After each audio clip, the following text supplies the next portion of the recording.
বন্ধুরা, আগেও জানতাম না যে এই শুষ্নী শাকের এত গুণ, এত উপকার এই শাকটার আগে কিন্তু জানা ছিল না।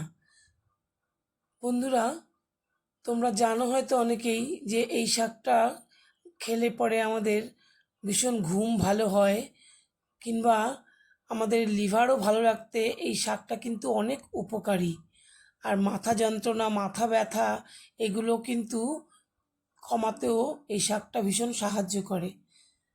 সপ্তাহে আমরা যদি 2-1 দিন এই শাকটা খেতে পারি নিয়ম করে, তাহলে কিন্তু অনেক রোগের হাত থেকে আমরা মুক্তি পেতে পারি।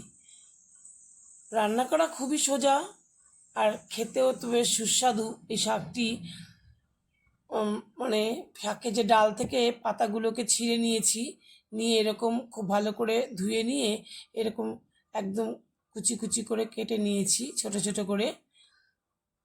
এবার আমি একটা আলুকে ছোট্ট ছোট্ট ডুমো ডুমো করে কেটে নিয়েছি, এর সঙ্গে আলুটা দিয়ে তৈরি করব। গ্যাসে কড়াই বসিয়ে দিয়ে প্রথমে আমি শাকটাকে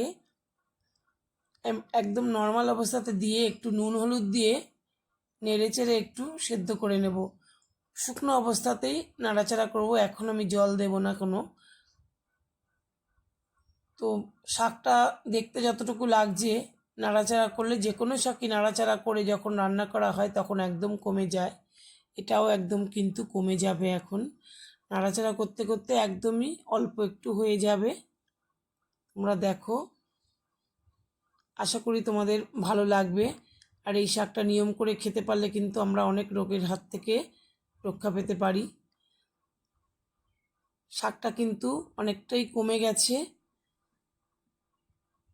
দেখতে পাচ্ছ। এই অবস্থায় কিন্তু শাকটা আমি নামিয়ে নেব।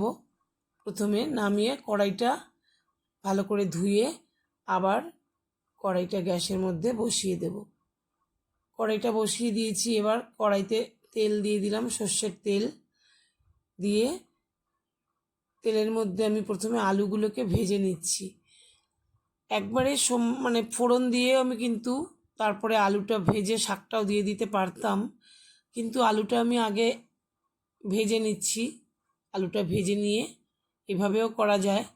আলুটা ভেজে তুলে রাখছি, তারপরেই আমি শাকের ফোড়নটা দিয়ে দেব, পরে আলুটা মেশাবো। এবার এই তেলের মধ্যে একটা শুকনো লঙ্কা আর দিয়ে দিলাম কিছুটা কালো জিরে। একটু মিষ্টি গন্ধ বেরোলে পরে দিয়ে দেব বেশ খানিকটা রসুন। রসুন আমি একটু, যেগুলো বড় বড় কোয়া রসুনগুলো সরু সরু করে কুচিয়ে নিয়েছিলাম।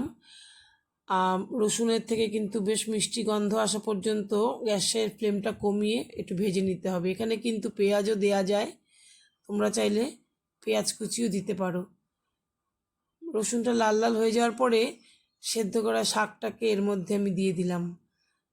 খুবই সোজা রান্না বন্ধুরা, খুব তাড়াতাড়িও হয়ে যায়, অথচ এত উপকারী একটি শাক। এবার আমি আলুটাকেও দিয়ে দিলাম, দিয়ে খুব ভালো করে নেড়েচেড়ে একটু ভাজা ভাজা করে নেব। সেই অবস্থায় সামান্য একটু মিষ্টি আর একটু কাঁচা লঙ্কা কুচি দিয়ে দিলাম। যেহেতু শাকটা একটু শক্ত টাইপের, তাই আমি খুব সামান্য একটু জল দেব, জাস্ট একটু আলুটা আর শাকটা একটু সেদ্ধ হওয়ার জন্য। বেশি নয়, অল্পই জল দেব, 1/2 কাপ মতন। একটু জল দিয়ে তারপরে একটু নেড়ে চেড়ে শুকনো হওয়া পর্যন্ত একটু নেড়ে নেব, তারপরে নামিয়ে নেব। খুবই সুন্দর গরম ভাতের সঙ্গে কিন্তু খেতে দুর্দান্ত লাগে বন্ধুরা। তোমরা একবার ট্রাই করবে, এবং পারলে নিয়ম করে এই শাকটা কিন্তু খেতে পারলে অনেক রোগের হাত থেকে সবাই মুক্তি পাবে।